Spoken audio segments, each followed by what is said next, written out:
Hi, this is Sarit Switzer, and welcome to the It Is Taught podcast, a podcast devoted to the teachings of Rabbi Shneur Zalman of Liadi as recorded in his most famous work, the Tanya. My hope for this show is to make these teachings accessible and relatable to the average person, regardless of prior Jewish education or affiliation. The episodes follow the prescribed daily study portions and are meant to serve as practical lessons in how to live your life as your true self and develop an authentic and powerful relationship with your Creator. I have personally experienced the effects the study of this work has had on me, and I'm excited to share what I can of this knowledge with you. So please join me on this journey of learning, self-growth, and connection with your source.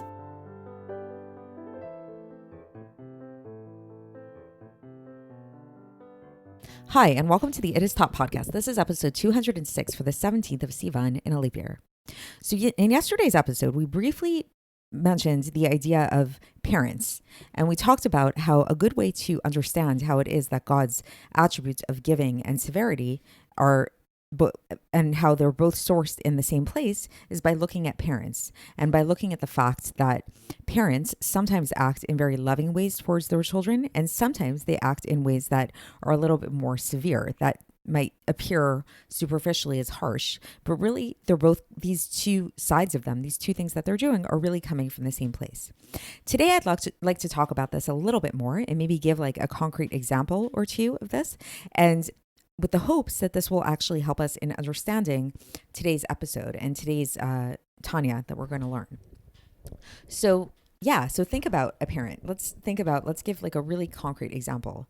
Let's say you have a child who's like 5 years old or so, and it's nearing their bedtime, and they need to wake up early in the morning to get to kindergarten, and the parent's trying to get them to go to sleep, and the child doesn't want to go to sleep. And in fact, the child says that they actually just want to eat candy. They want to eat candy and stay up and watch TV and watch cartoons. So would the parent be a loving parent if the parent were to say yes and give the kid all the candy in the world and let them stay up to whatever time the child wanted to? So hopefully you would say no, that wouldn't actually be a very loving thing to do.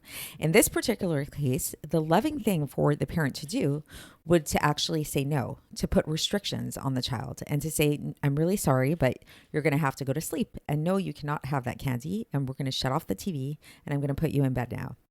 So to the child and to the child's mind, the parent at that time might seem like the meanest person in the world. Like what a cruel and unusual punishment this parent is exacting on them when they are sitting there comfortably, eating their chocolate, eating their candy, and enjoying their cartoons, and they're not tired at all. And how rude this parent comes out of nowhere and shuts out all of their fun, kicks everything off. So, right, it seems really harsh, but we all know, obviously, that the parent is only doing this out of love. That even though it might seem like it's harshness to the outside, to the child, we all know that this is actually coming from a very loving place. And not only is it coming from a very loving place, it's coming from the very exact same place of love within the parent when this parent goes over and behaves to the child in more overt loving ways, like hugging the child, kissing the child, giving the child yummy food, and playing with the child and smiling at the child, all of that stuff where the child is there, sees that the parent loves them. This same love that's within the parents is equally there in the same measure and is equally being expressed when the child is trying to put when the parent is trying to put the child to sleep, even though it might not seem this way to the child. So this is what we're going to learn about today, but this time in terms of God and God as our parent, so to speak, as our influencer in this world, and how he sometimes has to act towards us in ways that might seem more severe, that might seem more concealed, where we don't see his love in a more readily apparent manner, but it's actually being manifest to us in a more concealed way.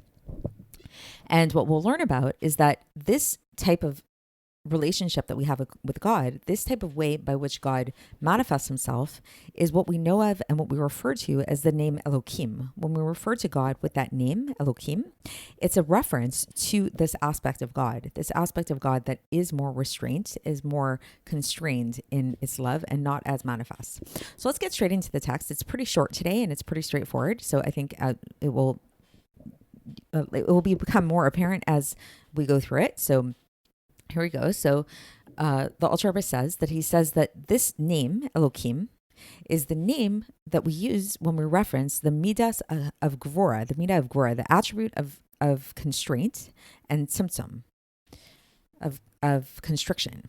And this is why we see that, very interestingly, the gematria, the numerical value of the name Elokim, has the same numerical value as the word hateva, which in Hebrew means the nature. So each one of them, if you want to work it out for yourself, you'll see that the word Elokim and the word hateva, they both have the same numerical value, which is numerical value of 86. So this is interesting, right? That God's name of Elokim has the same numerical value as nature, as the nature. Why is this? Because God hides his light from above that vivifies and that creates the world, something from nothing. And he hides it here in this world. And this world acts in accordance with the laws of nature. So it's like we look around in the world and people see the world and they see science, right? They see it's big now. People say, trust the science, look at science, looking at the laws of nature, the laws of the world. When what we really have to understand is these laws of nature, quote unquote, are really just God's name of Elokim. This is the aspect of God. This is still God. It's God as he is manifest through his name of Elokim. And this name Elokim is a shield and a sheath for his other name, which is the name of Havaya, which we had spoken about before. This name of Havaya, which is more overtly a manifestation of God and who God is in terms of his creative abilities and bringing the world something from something into nothing at all times. So this name of Elokim serves to conceal this light and this vitality that is drawn down from the name of Havaya, which is bringing everything into being, something from nothing, so that this won't be revealed to creation, so they won't be nullified out from their existence. So again, and we mentioned this in previous episodes, that if we were to experience God's name of Havaya directly in a more manifest way, we would lose our sense of self. We would be nullified in our source. And thus, it's this aspect of Gvora and Tzimtzum is necessary, and it's also an aspect of Chesed, so that the world will be able to be created through. And this is so this is an interesting little twist here that goes back to the analogy I gave of the parent, that while it is the attribute of Gvora, this is the attribute of severity, which is concealing the Chesed so that the world could exist. It's an aspect of Gvora, but it's still really, really Chesed ultimately, if you think about it. Just like when the mother is telling the child to go to bed and not eat the candy and shut off the TV, it might seem like on a superficial level that this is Gvora, this is restraint, this is severity, but really she's acting out of love. That's the true aspect of it. So then the Alter Rebbe concludes here, and he says that this is an aspect of Gvora which is encompassed within Chesed. So really, ultimately, it might seem like it's Gvora. It might seem like the quality of Gvora, that we're here in the world. We look at nature, we look at the world around us, and we don't see God. And God is truly concealed within this world. But nevertheless, it's actually a chesed that God is doing to us in concealing himself in this world. He's doing this for our sakes. He's doing this so that we can have a sense of existence, a sense of independent being of our own. So that's it for today. And I actually don't know if I mentioned that this is chapter where we're up to in the Tanya. I sometimes forget to do that. So today we learned the beginning of chapter 6, and we're going to continue along these lines tomorrow, and I will speak to you then. Thanks for listening to the It Is Taught podcast, hosted by Chpater.